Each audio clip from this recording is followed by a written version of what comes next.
So truly a pleasure to join you here today on Treaty 6 territory, and an honor to join you at this year's AMA Stakeholder Summit. As you know, if you didn't know already, you just heard that I am from Slave Lake, and it has been my home for a very long time, and I was there at the time of the fire. And it is still very fresh memory to me of driving through the smoke so thick I could hardly see with my baby girl in the back seat. And I could hardly see where I was going. And with the complete evacuation of our community, when I left, I saw a substantial portion of the community in flames. And in my mind, I was never going to see any of it again. I was fully convinced it was going to burn down. And thanks to the amazing work of both structural firefighters and wildfire fighters, a good portion of Slave Lake was there when I came home, and I'm forever thankful for that. It has been just over 6 months since that happened again to Albertans. Half a year since thousands of people were forced to flee their homes as wildfires raged in Fort McMurray and surrounding areas. And just like me, they left their community afraid, not knowing when they could return home, or if there would even be anything to return home to. And once again, thanks to the amazing work, there was much to return home to. I know that many of you in this room were instrumental in calming those fears, both on the front lines and behind the scenes. You responded to the call for help without hesitation and worked bravely, effectively, and in brutally long days and nights to save that city and to get those people home. Albertans have long been known for their compassionate nature, their generosity of spirit, and their courage in the face of adversity. It's a strength of character that existed in Albertans since the early days of our province and is demonstrated time and time again by the people who live here. It's a strength I saw 5 years ago in Slave Lake, again in 2013 during the southern Alberta floods, and again this year during this disaster. While tens of thousands of people evacuated the regional municipality of Wood Buffalo, many municipal leaders and staff stayed behind. Even as their families were evacuated and some lost their own homes, they continued to work to coordinate emergency efforts and serve their community. Staff from across the Government of Alberta stood with them, supporting them 24 hours a day, 7 days a week. Responding to a disaster of this magnitude truly is a team effort. Fire departments in every corner of this province sent people and resources. First Nations and Métis settlements opened their doors and reached out to those in need. Municipalities worked quickly to open evacuation centers and collect donations. Businesses stepped up, putting their resources and expertise to work. Emergency social services and organizations like the Canadian Red Cross were there to meet the immediate needs of evacuees. And federal organizations, the federal government, and first responders from across Canada and around the world worked together to battle the beast and everything that it brought with it. At its height, the fire was over 5,900 square kilometers, about the same size as Prince Edward Island. Firefighters from Fort McMurray and the surrounding communities were the first to face those flames.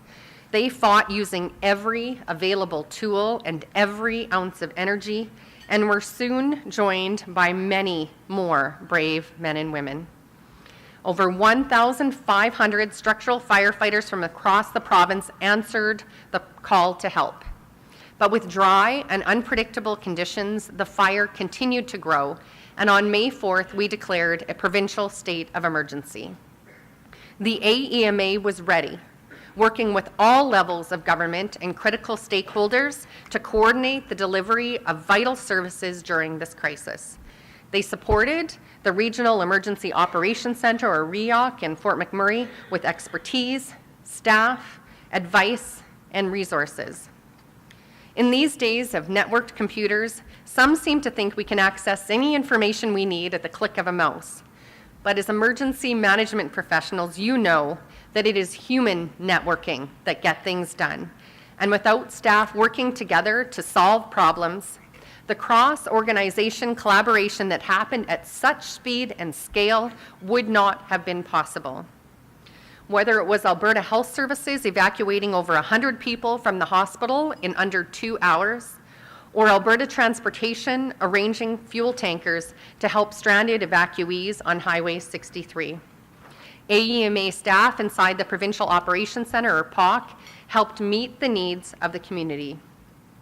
While the POC was the centre of our government's response to the fire, the Provincial Emergency Social Services team was working directly with evacuated Albertans to help them in their time of need.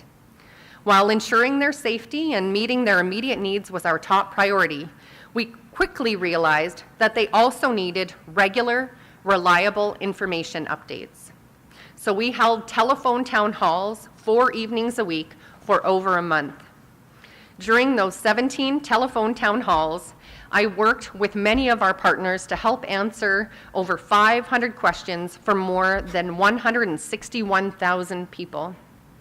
At a time when social media can be a blessing but also a curse, these town halls were an opportunity to connect directly with those who were affected, to provide them with the updates and the information that they needed.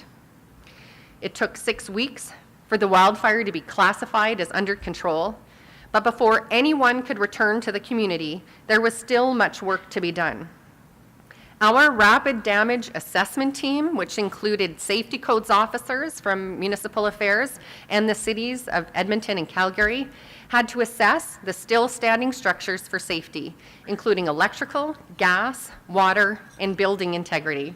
It was a big job, and these unsung heroes assessed nearly 2,000 buildings in just 5 days.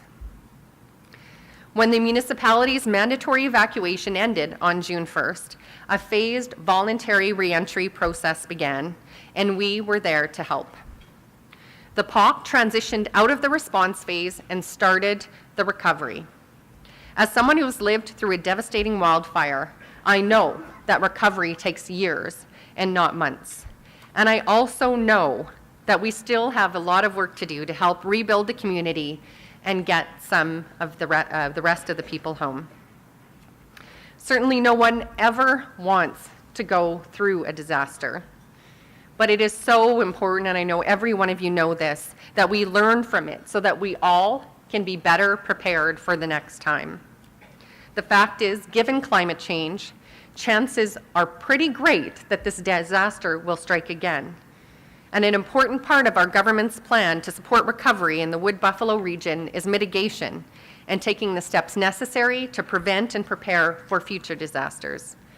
This means making sure homeowners are aware of programs such as Fire Smart, which takes a proactive approach, including a balance of wildfire prevention, mitigation, and preparedness activities.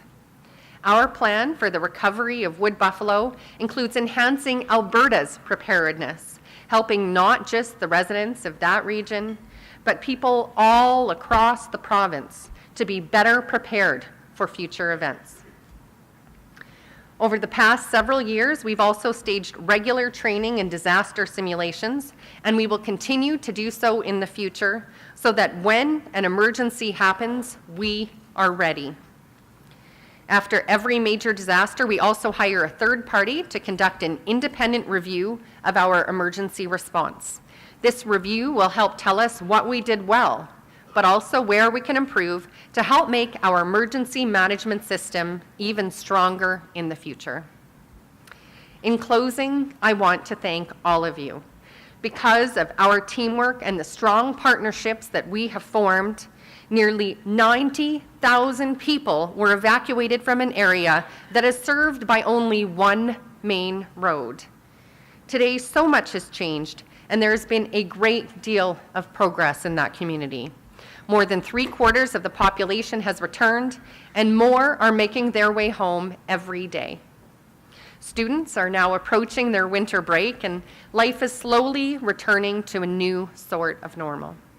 It truly speaks to the character of the organizations and people who stepped up to help, and the dedication that you have to Albertans and to Alberta.